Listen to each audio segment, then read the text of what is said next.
người đã từng có bao kỷ niệm. Tìm đâu ai mà không muốn đẹp tình, tìm đâu ai mà không hối tiếc. Vậy mà anh không quên bao lời hẹn đến không từng khờ tôi đã chết trong từng ngày.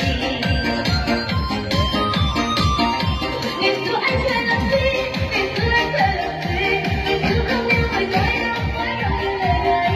Mà tôi yêu anh nào hay, mà tôi yêu anh nào biết trái tim tôi như người điên biết sao. Đừng tôi luôn cho lần đâu, người đi quên tìm lời thề. Giờ anh ta nói không phải anh có hay trong tình tôi. Vì tôi chưa yêu vội tin, giờ môi anh một tiếng tình bên nói.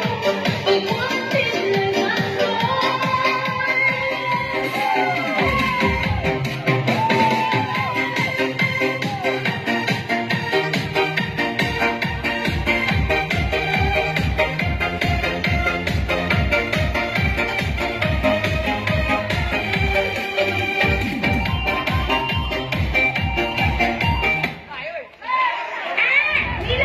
Đi cùng với bộ ba lợi thế, hỗ trợ cao lớn nhờ protein và